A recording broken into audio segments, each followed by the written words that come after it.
Wuchang Fallen Feathers on Steam Deck thanks to 505 Games for providing a code of the game. So this is a UE5 game. I played it a few days before release. Usually I played games on consoles before playing them on PC to see how things are on that side. First of all, Steam Deck compatibility is still unknown, but again, it's a UE5 game. Well, I'm a little bit late to the party, but the default settings, which we're going to start with right now, is actually 800p on windowed mode, low overall quality. Then when it comes to the advanced settings, we're at 25% resolution, which is hilariously low. It's 25% of 800p, and everything is on the absolute lowest. One thing that was on high though was ambient occlusion, which I found pretty curious, so I put it on low. So welcome to Wuchang Fallen Feathers. Again, this is the lowest settings with 25% 800p. This is basically what the default settings are. And as you can see, this is the very beginning of the game, and I played this on PS5, and on PS5 I played on performance mode, and performance mode still had stutters when traversing, which is a classic UE5 stuff.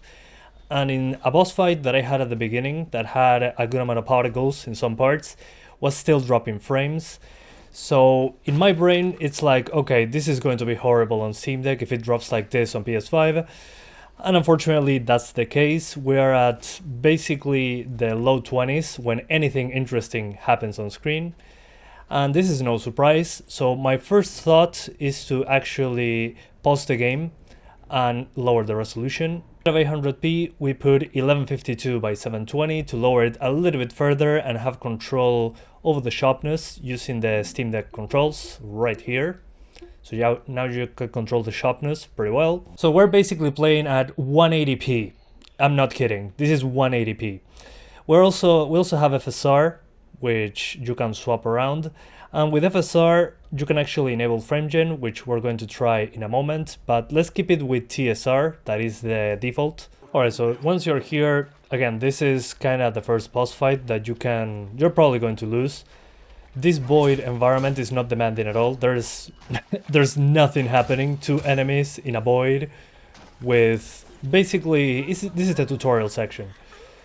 And yeah, there's no foliage, there's no lighting, there's no reflections, only a big boss approaching. And again, this is not demanding for deck, obviously. I mean, yeah, this is just one section of the game, so let me skip ahead.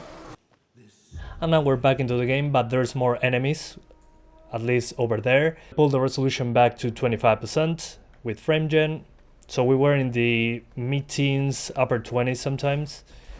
And I can notice, yeah, the input lag is horrible. There's artifacts. Again, the internal base frame rate is probably around 15 FPS. If we're getting, yeah, 40s is like 20 FPS as a base. So we don't have a good base frame rate. And, well, as you can see, it's kind of like in slow motion. So, yeah, in this case, FrameGen, no-go. It usually is a no-go for me, but here, I mean, you can notice the input lag right away. I don't think the game is worth playing in this state. Don't get me wrong, it's a UE5 game running on Steam Deck, which is always impressive. There's other UE5 games that run better. Those are usually the exception rather than the rule, which it's fine. I mean, UE5 is the latest engine and we're playing it on a 2020 portable device. And portable devices, at least in my opinion, are all about sacrifices to get the games to run. And here, honestly, the game doesn't look bad, in my opinion. Yeah, the resolution is very low.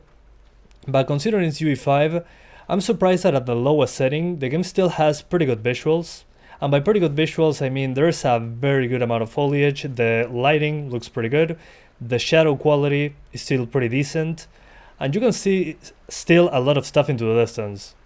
So what I think in this case is that the low setting is still a pretty high setting when it comes to UE5 standards.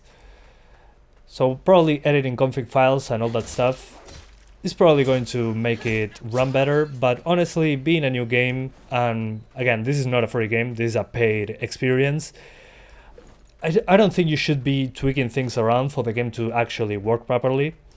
Again, I wasn't expecting this to run great on Steam Deck, all things considered, But at the same time, I think they could do better with the lower settings. Again, the foliage probably could have no shadows on it at all. That would be a nice tweak. Then the draw distance could be worse as well. I mean, I think there's a lot of things they could have added to the low preset that they're not doing. I mean, just look at the shadow quality. The shadow quality, considering it's low, still looks pretty damn good. So yeah, I feel that that's a wasted opportunity. It requires more effort, don't get me wrong, but yeah. And frame gen, again, input lag, absolutely nuts. And there is, yeah, it feels like it's in slow motion, at least when it comes to visuals. So does it work? Yes. But again, the input lag, especially in a Souls-like, I think is very important. Just look at this, I move the thumbstick. It takes a bit to respond. But if frame gen is completely disabled, look, it responds almost immediately. I mean, the difference is night and day when it comes to responsiveness. But of course, performance will be below 30 in the important moments. If you're looking at a wall, well, it's fine. So yeah, and also, fun fact, again, 25% resolution, this is 180p. Considering it's 180p, I'm impressed that it looks the way it does. Maybe the resolution scale option is broken and we're at a higher resolution, I don't know. But yeah, Wuchang Fallen Feathers, UE5 game on Steam Deck, not playable in my opinion. And yeah, you can use frame gen, but the input lag is very noticeable. The base frame rate is just way too low. But I wanted to show it to you anyway, because we test everything and everything and everything on Steam Deck. So if you're interested in that sort of thing, let me know in the comments or subscribe if you're interested. So thank you guys so much for watching this video. I hope you enjoyed it as much as I did suffering because, well, you could see the input lag. And I'll see ya next time. Bye guys. Thanks for watching.